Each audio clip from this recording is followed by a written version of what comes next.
সমস্ত প্রশংসা আল্লাহর জন্য। শান্তি ও রহমত বর্ষিত হোক আল্লাহর রাসূল, তার পরিবারবর্গ ও তার সাহাবীদের ওপর, এবং বরকত ও শান্তি বর্ষিত হোক কিয়ামত দিবস পর্যন্ত। আল্লাহ তাআলা সূরা বাকারার 265 নম্বর আয়াতে বলেছেন, আর যারা আল্লাহর সন্তুষ্টি লাভ ও নিজেদেরকে সুদৃঢ় রাখার লক্ষ্যে সম্পদ ব্যয় করে, তাদের উপমা উঁচু ভূমিতে অবস্থিত বাগানের মতো, যাতে পড়েছে প্রবল বৃষ্টি, ফলে তা দ্বিগুণ ফল ফলাদি উৎপন্ন করেছে। আর যদি তাতে প্রবল বৃষ্টি নাও পড়ে, তবে হালকা বৃষ্টি যথেষ্ট। আর আল্লাহ তোমরা যা আমল করো সে ব্যাপারে সমক্ষদষ্টা। তাহলে আল্লাহ তাআলা বলতেছে এখানে যে যারা আল্লাহর সন্তুষ্টি লাভের আশায়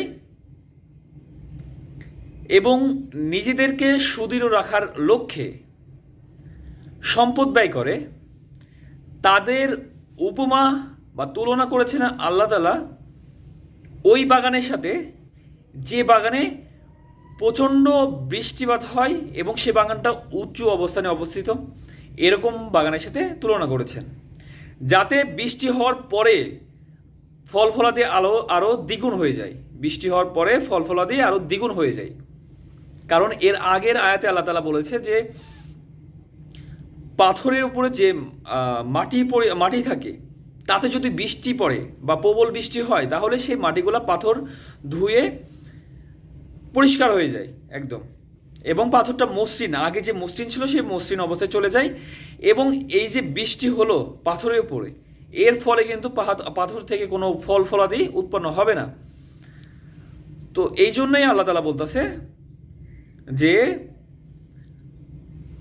যারা আল্লাহর সন্তুষ্টি আশায় দান করে বা আল্লাহর রাস্তায় সম্পদ ব্যয় করে আল্লাহর সন্তুষ্টির আশায়, তাদের উপমা হচ্ছে ওই উঁচু ভূমিতে অবস্থিত বাগানের মতো, যাতে প্রবল বৃষ্টি হয় এবং তার ফলে দ্বিগুণ ফল ফলাদি উৎপন্ন হয়।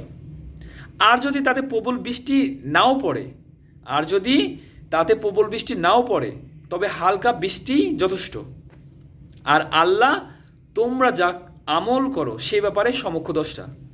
আল্লাহ তাআলা সবাইকে বোঝার মতো তৌফিক দান করুক, এবং আল্লাহ রাসূলের মাধ্যমে যা কিছু আমাদের কাছে পাঠিয়েছে তা গ্রহণ করা এবং তারপরে আমল করা তৌফিক দান করুক। সবাই 5 ওয়াক্ত নামাজ পড়বেন।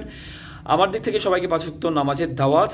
এবং আপনার আশেপাশে যারা আছে, আপনার বাবা, আপনার মা, আপনার স্ত্রী, আপনার সন্তান, আপনার পাড়া প্রতিবেশী, আত্মীয় স্বজন, ভাই বোন, বন্ধু বান্ধব, সবাইকে 5 ওয়াক্ত নামাজের দাওয়াত দিন এবং সবাইকে 5 ওয়াক্ত নামাজের সময় ডাকুন। এর ফল অবশ্যই আল্লাহ তাআলা আপনাকে দিবে ইনশাআল্লাহ।